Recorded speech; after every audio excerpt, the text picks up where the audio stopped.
गौरैया का श्री कृष्ण पर अटूट विश्वास। कुरुक्षेत्र के युद्ध क्षेत्र को विशाल सेनाओं के आवागमन की सुविधा के लिए तैयार किया जा रहा था। उन्होंने हाथियों का इस्तेमाल पेड़ों को उखाड़ने और ज़मीन साफ करने के लिए किया। ऐसे ही एक पेड़ पर एक गौरैया अपने 4 बच्चों के साथ रहती थी। जब उस पेड़ को उखाड़ा जा रहा था तो उसका घोंसला जमीन पर गिर गया, लेकिन चमत्कारी रूप से उसकी संतानें अनहोनी से बच गई।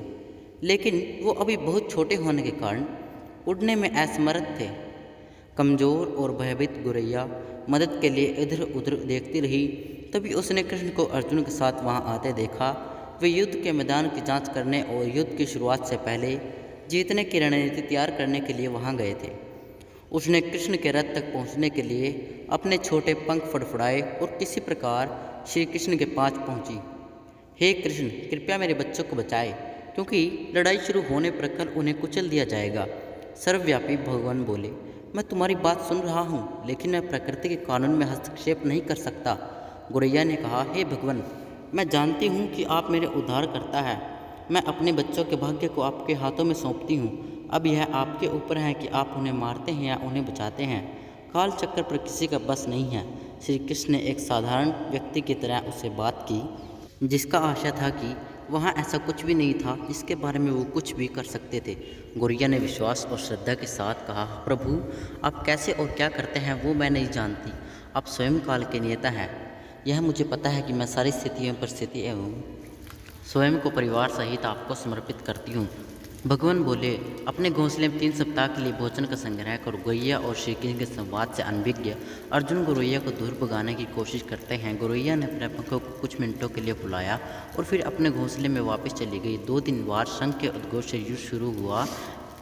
कृष्ण ने अर्जुन से कहा कि अपने धनुष और बाण मुझे दो। अर्जुन चौंका, क्योंकि कृष्ण ने युद्ध में कोई भी हथियार उठाने की शपथ ली थी। इसके अतिरिक्त अर्जुन का मानना था कि वह ही सबसे अच्छा धनुर्धर है। मुझे आज्ञा दे भगवान। अर्जुन ने दृढ़ विश्वास के साथ कहा, मेरे तीरों के लिए कुछ भी अभेद नहीं है। चुपचाप अर्जुन ने धनुष लेकर कृष्ण ने एक हाथी को निशाना बनाया, लेकिन हाथी को मार के नीचे गिराने के बजाय तीर हाथी के गले की घंटी में जा टकराया और एक चिंगारी सी उड़ गई। अर्जुन ये देखकर अपनी हंसी नहीं रोक पाए कि कृष्ण एक आसान सा निशान चूक गए। क्या मैं प्रयास करूं? उसने स्वयं को प्रस्तुत किया। उसकी प्रतिक्रिया को नज़रअंदाज करते हुए कृष्ण ने उन्हें धनुष वापस दिया और कहा कि कोई और कार्रवाई आवश्यक नहीं है।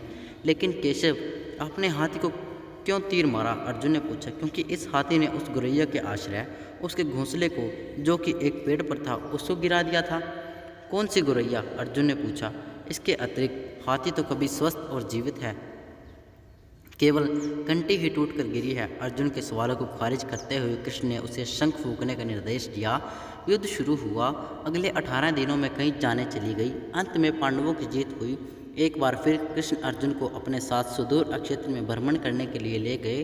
कई शव अभी भी वहाँ हैं जो उनके अंतिम संस्कार का इंतजार कर रहे हैं। जंग का मैदान गंभीर अंगों और सिर, बेजान सीढ़ियों और हाथियों से अटा पड़ा था। कृष्ण एक निश्चित स्थान पर रुके और एक घंटी जो कि हाथी पर बांधी जाती थी उसे देखकर विचार करने लगे।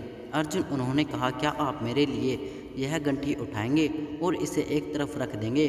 निर्देश बिल्कुल सरल था, परंतु अर्जुन के समझ में नहीं आया। आखिरकार विशाल मैदान में जहाँ बहुत सी अन्य चीज़ों को साफ करने की जरूरत थी, कृष्ण उसे धातु के एक टुकड़े को रास्ते से हटाने के लिए क्यों कहेंगे?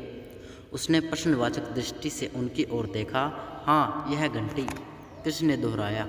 यह वही घंटी है जो हाथी की गर्दन पर पड़ी थी, जिस पर मैंने तीर मारा था। अर्जुन बिना किसी और सवाल के भारी घंटी उठाने के लिए नीचे झुका। जैसे ही उन्होंने इसे उठाया, उसकी हमेशा के लिए जैसे दुनिया बदल गई। 1, 2, 3, 4 और 5, 4 युवा पक्षी और उसके बाद एक गौरैया उस घंटी के नीचे से निकले।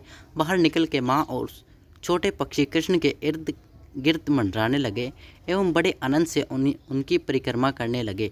18 दिन पहले काटी गई एक घंटी ने पूरे परिवार की रक्षा की थी। मुझे क्षमा करें, हे कृष्ण, अर्जुन ने कहा।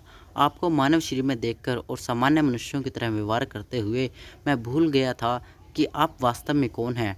आइए हम भी तब तक इस घंटे के नीचे विश्राम करें जब तक ये हमारे लिए उठाई न जाए।